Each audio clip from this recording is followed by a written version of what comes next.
What's up everybody? Josh, starterringgutterbusiness.com.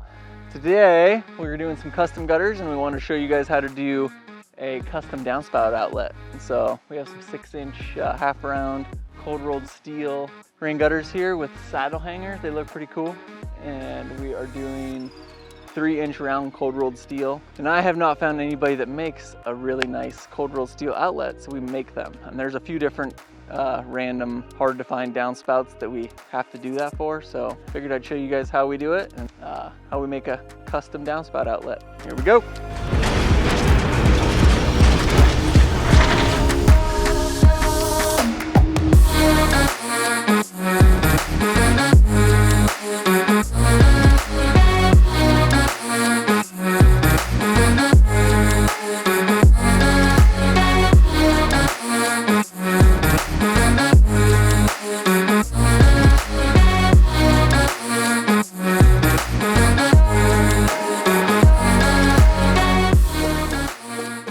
So first step is figuring out how big you want that outlet. So the nice part about making your own outlet is you can actually drop this elbow depending on, like, if you have a fascia that's bigger than normal. A lot of these custom job houses have, you know, like a really big exposed fascia under the gutter. So I'll just kind of put this elbow where I want it to make sure it's gonna land where I need it to, and then figure out what I need that, and then I'll add a little bit for my flanges inside the gutter. So we'll do like a 3.5-inch outlet. If this fascia were down to here, I could drop this elbow down and make my outlet a little bigger if I needed to.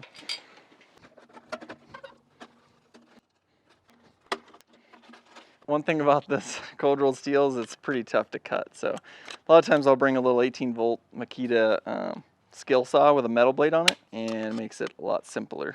I don't have that today, so use my downspout cutters and then just clean it up after you're done.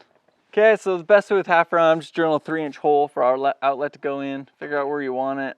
I always try to kind of look from the side and make sure you're at the bottom dead center of this gutter. If you have it slid one way or the other on half round, it'll work, but that outlet will be tipped one way or the other depending on if the hole you drill is a little bit back or forward.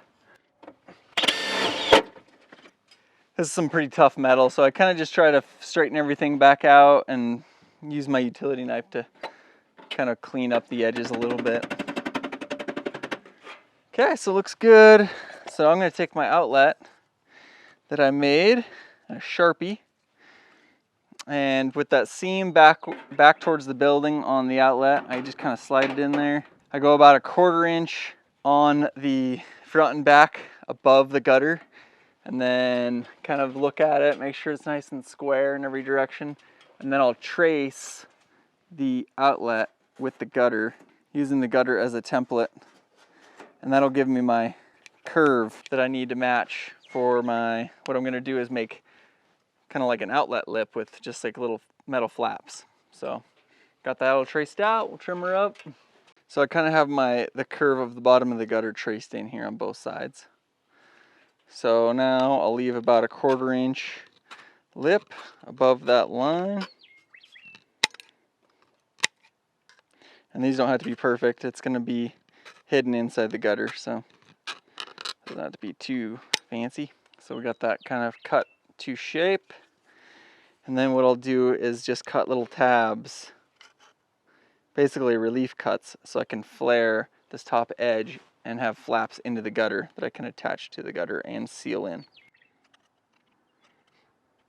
And I would say this is mainly like a round downspout kind of deal.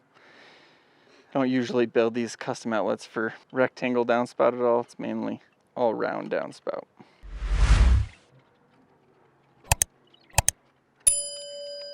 Okay, my relief cuts, so now I'll bend them. You gotta kind of think, you wanna flare these like they're gonna be sitting in the gutter. So you can kind of see the line of how the half round of the gutter sits. So these ones aren't gonna bend all the way down. They're gonna be kind of in line with that line. And then these lower sections that kind of are in line with the rain gutter are going to bend all the way to a 90 degree. That way they set flat in the bottom of the gutter.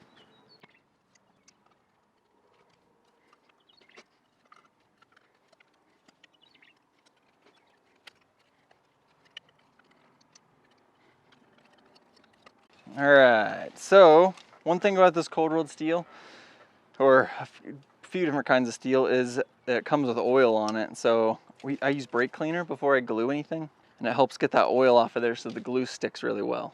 So I'll kind of get some brake cleaner on there and then just rub it off with a rag just to clean that oil off. So it's just cleaning the oil. Okay, and then the bottom of the outlet, I just crimp it.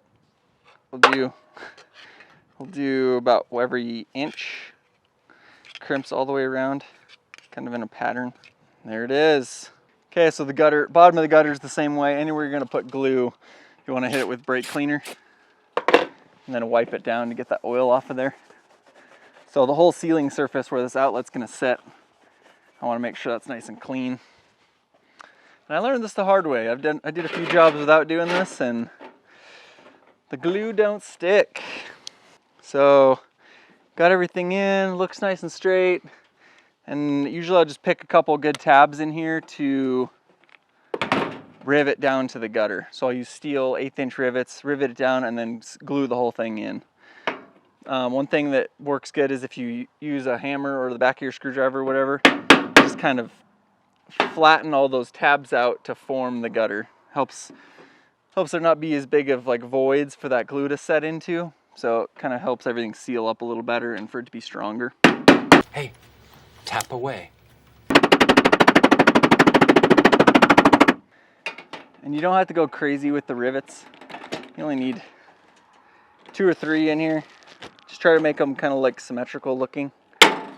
Basically they're there to hold everything while you build the downspout, so that glue, so nothing's moving around while that glue's setting up. So that glue is pretty much what mainly holds everything together after it dries. It just takes a couple weeks for it to dry hard enough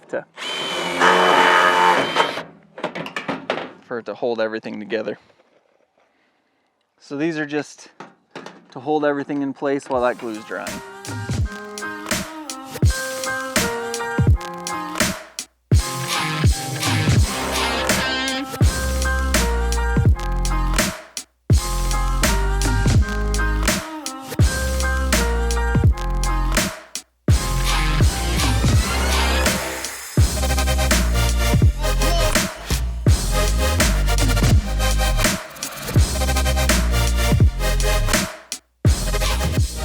There you have it, custom gutter outlets for 3-inch round downspout.